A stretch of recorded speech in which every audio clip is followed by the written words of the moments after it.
Hi guys, welcome to my studio at KarenPaulsStudio.com.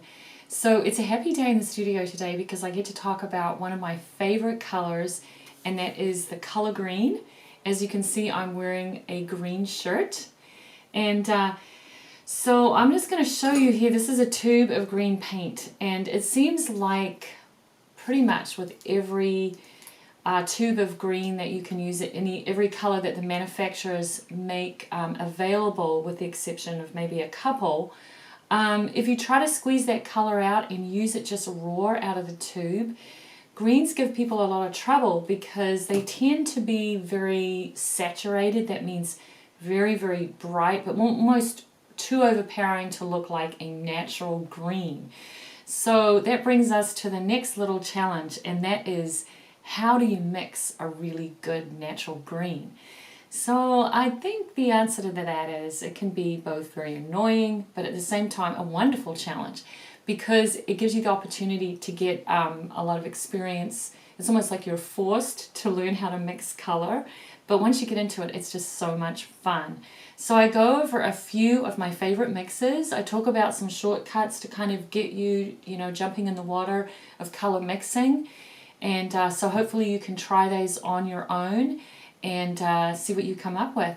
And I also go over a couple of my most favorite greens that come straight out of the tube that are like extra colors that sometimes I have on my palette if I'm doing a landscape. So I wanted to share those with you as well. So right now we are going to get started, and I'm going to do a hands-on demo for you and change the cameras over.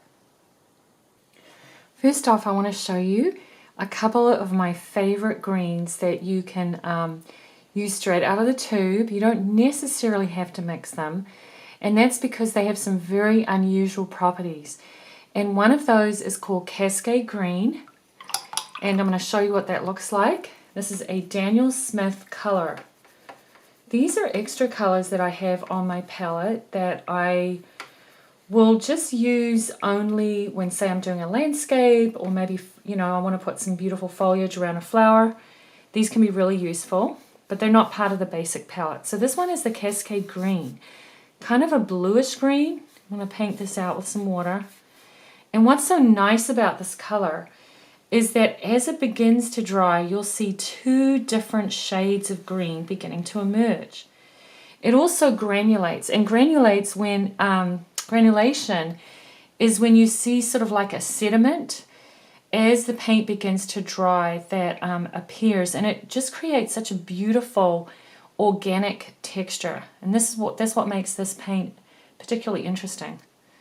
So I think you can already see that some of the bluish green is emerging, while there's this other more brownish, yellowish green, streaks of that are beginning to appear.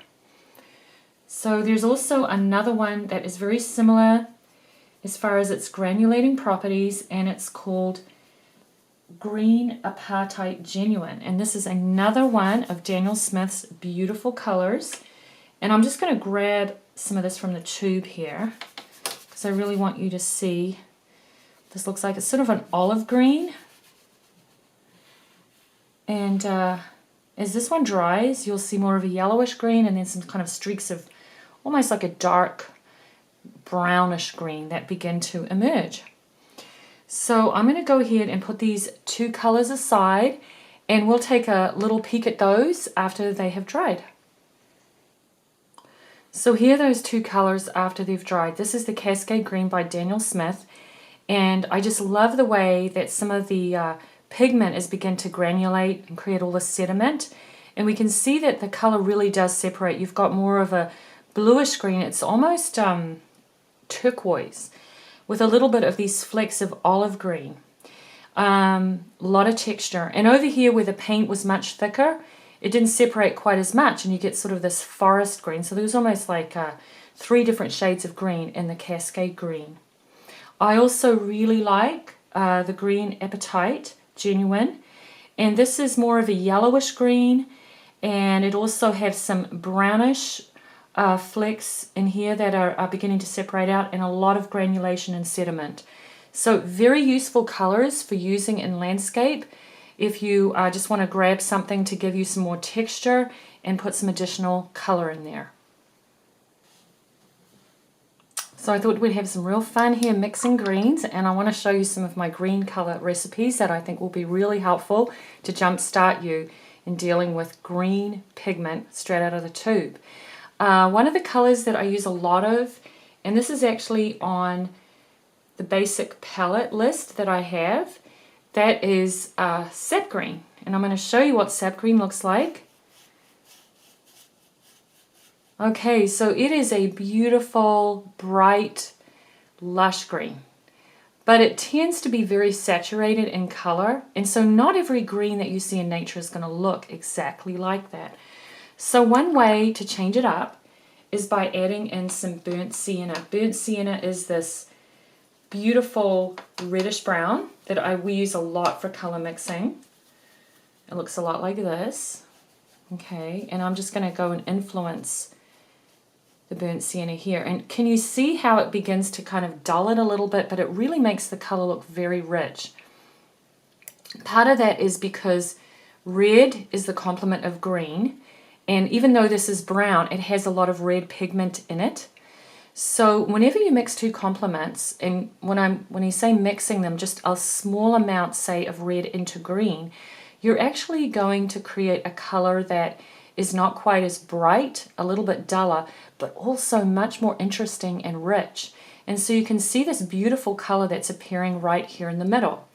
Now I mixed that there on the paper, but I actually want to take some of this sap green and mix it with my burnt sienna here on the palette and just show you what that color looks like.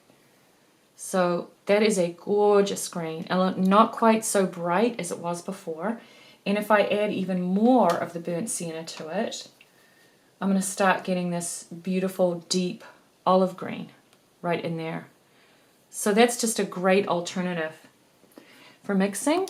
I also like to use another brown for mixing too, and this one is sepia. It's very different, more of a cooler brown, and it's very dark and rich.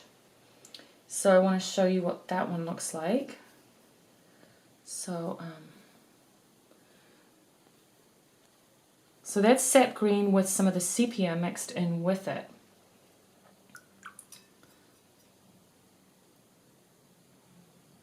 And I'm going to add a little bit more so you can get more of a picture of the color. So sap green. Okay, that's maybe a little too much. Let me add some more of the sap here on my palette. Look at that. Very dark and rich. So that's sap green with sepia. Now, I should show you what sepia looks like. It's this beautiful, rich chocolate brown right there. And this is a great color for mixing. Okay. Got some splashes here on my paper. And just remember, whenever you splash water or pigment on your paper, you can just pick it up almost instantaneously with a paper towel, and it will, you know, kind of just erase the color right off your page. If you do let the pigment dry, however, it's kind of more difficult to remove. So one of my other options that I like to use for mixing is phthalo green, and I just want to show you what this looks like, because look how bright that is just coming straight out of the tube. I don't often see that color green in nature. So while it is really bright and a little bit overpowering coming out of the tube, it is a fantastic color if you mix it. So let's take a look at what happens when we go ahead and influence some of this phthalo blue with some of our burnt sienna. Oh, that is just so gorgeous. Instantaneously we get this beautiful rich green. Okay, so I'm going to go ahead and just do a mixture here on my palette. I'm mixing it there on the paper. And you don't need very much sometimes, just a touch. So right there, that is this same color here mixed with burnt sienna. Isn't that gorgeous? Beautiful green. And if you want to put a little bit of water next to it just to kind of paint it out, you can see as it dilutes, it's nice and a soft green. Okay. Alright, so I want to mix the same phthalo phthalo green here on my paper. There it is. And this time we are going to add some sepia and see what happens. Okay, see that?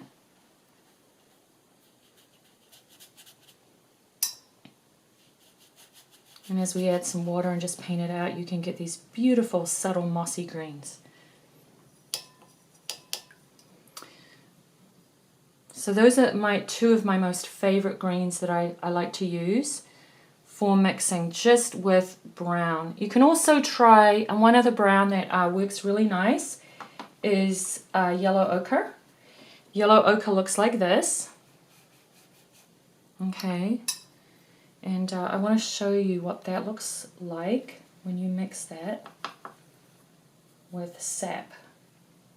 Okay. It's going to look like this.